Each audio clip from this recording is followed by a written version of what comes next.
I make things. I mean, that's my kind of what gives me meaning in my life. And I'd say the things that make me the happiest is when I can go to bed at night and think back at the day and I have something tangible to show for what I did.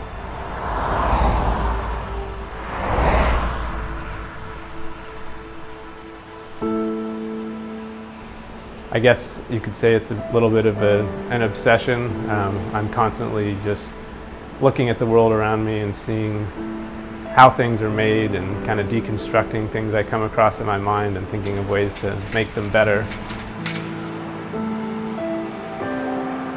As a person, that's what I need to keep going. I mean, that's what makes me happy, and that's what this allows me to do.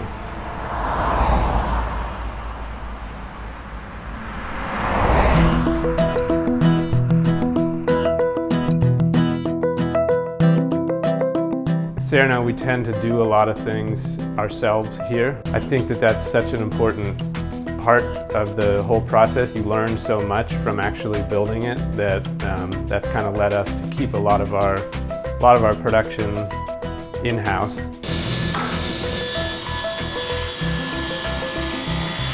That's what is so strong about Cerno, is that we can design and conceive these pieces in a shared environment where he can execute my vision without compromising any portion of it. I think what makes Cerno unique is we really embrace the modern and contemporary design movement, but we manufacture it 100% here.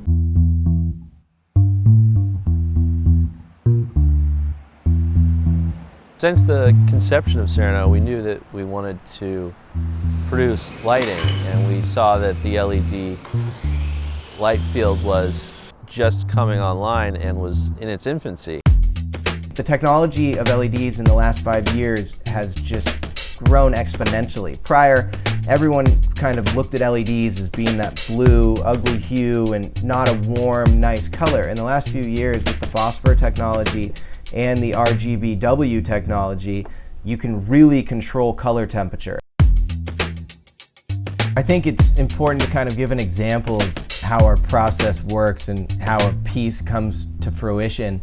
And the Kubo is a great example of that. I mean, it was literally Daniel came into the office one morning and kind of had an epiphany. What came across my mind was it's such a shame for this amazing light, this amazing LED and all this technology to be built into this product that's going to get used, maybe 2 hours a day. When a reading light is on when you're reading, and when you're not, it's put away. So the thought was, well, let's make a light fixture that can both be an ambient light and a reading light. And so I basically approached Nick. So we sit right next to one another, and it's a constant back and forth that enables our pieces to be realized without compromise. And that's huge for Cerno. He went and did his magic and came back. This was a Saturday morning. He came back within a couple hours with this concept. And he used some of the parts that we were already using for some of our other products. So we were able to literally, within a couple hours, have our first working prototype.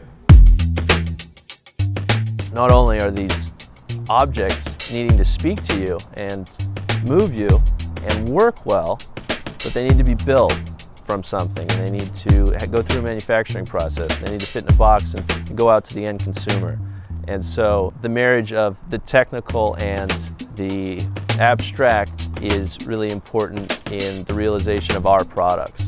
I think the most important thing to kind of know and paint a little picture of the background of Cerno is to know that long before we were a business, it was three best friends that just enjoyed collaborating and on whatever type of project it would be. Building a sailboat or building a palapa down at our favorite beach, a stairwell to memorialize a friend.